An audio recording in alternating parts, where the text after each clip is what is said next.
Ćao svima i dobrodošli na naš novi video. Ja sam Elina. Ja sam Nina. A mi smo...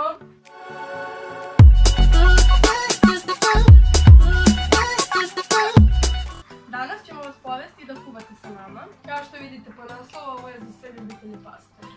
I nadamo se da će vam se svidjeti. Možemo da počnemo. Dakle, prvo stavimo špagete da se kuvaju. Dakle, prva stvar koju stavljamo je piletina. I naravno prvo stavite ciganj i ulje. Recept će vam biti na kraju videa preko celog ekrana, tako da ne brinite se ukoliko ne uspete da pohvatite sad sve odmah. Dakle, dodajemo piletinu. Pa mi piletine stavljamo otprilike. Ovo je za nas sasvim dovoljno, ali naravno ukoliko vas je više ili ukoliko više volite da jedete meso, onda možete da stavljate po vašoj meri i više. Malo posolite.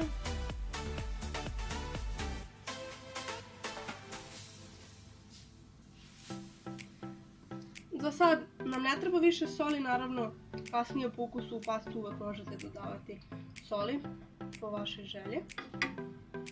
I sada ćemo ostaviti malo ovo da se krčka, pa ćemo se vratiti.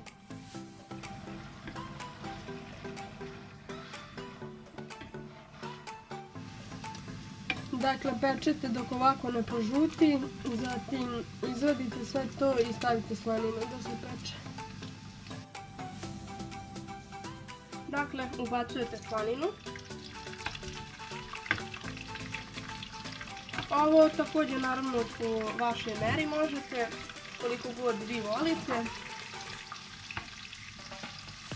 Ja lično i volim kada ima puno mesa, ali u ovom slučaju nama je to stvarno dovoljno, kao što sam već rekla, tako da nećemo više stavljati, ali eto, ukoliko vam treba porcija možda za cijelu porodicu, treba će vam malo više i slaninice i mesa, možda više mesa. Dakle, pečete dok ovako isto također ne požuti, tako da ovo također izvadite, možete da stavite u tanjer zajedno sa piletinom i onda stavljamo beli luk. Dakle, kada smo to izvadili, onda stavljamo bijeli luk. Trebalo bi 2 čena belog luka da se stavi. Ovo vrlo malo da se prokrčka. I sljedeće što stavljamo je paradajz. 2 šolje paradajza, kao što ćete vidjeti. Dakle, ide paradajz.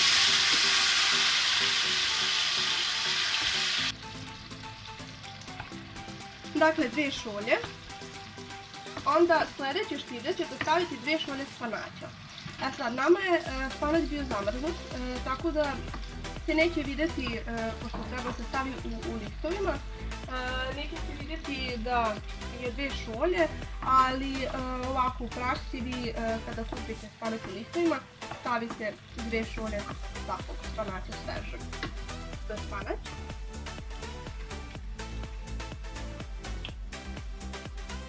Malo nam se ovdje sve spojilo sad, ali ispašće to na kraju sve u redu.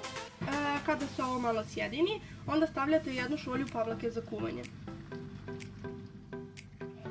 To također malo promešate. I onda stavljate testeninu koju ste prethodno skuvali. Dakle, sljedeće što ide je testenina.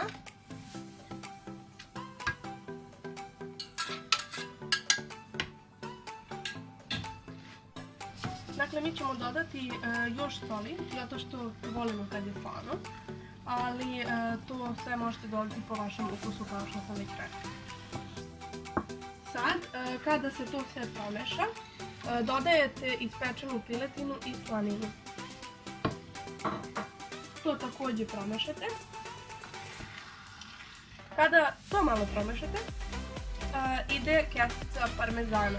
Ukoliko volite možete da stavite i više, ali za nas je ovo dovoljno.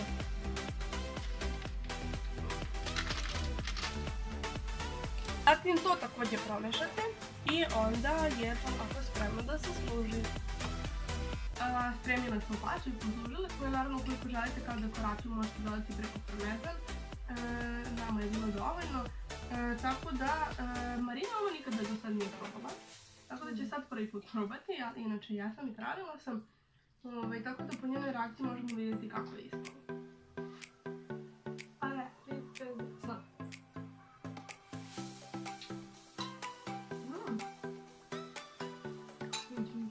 Jeste, dobro. Jedno tako gledati. Ovo je, dakle, recept za vas koji ne volite možda mnogo da kuvate ili volite pa isprobavate sve i svašta. Ja volim lično kuvam, ali isto tako jednostavno tako da za one koji nisu mnogo u tome, mogu da spreme vrlo lako i vrlo dobro. Ako neko od vas bude napravio ovo, molimo vas da nam slika i da nam pošalje na naš Instagram profil koji se nalazi dole u opisu. Tako je, i ukoliko vam se sviđa ovaj video, obavezno ga lajkujte, zato što ukoliko budemo imali dosta lajkova, znaćemo da vam se sviđa i snimit ćemo vam drugi deo, a možda i više delova ukoliko vam se sviđa ovaj serijal. To bi bilo to i ne zaboravite da se prijavite na naš kanal. Ćao!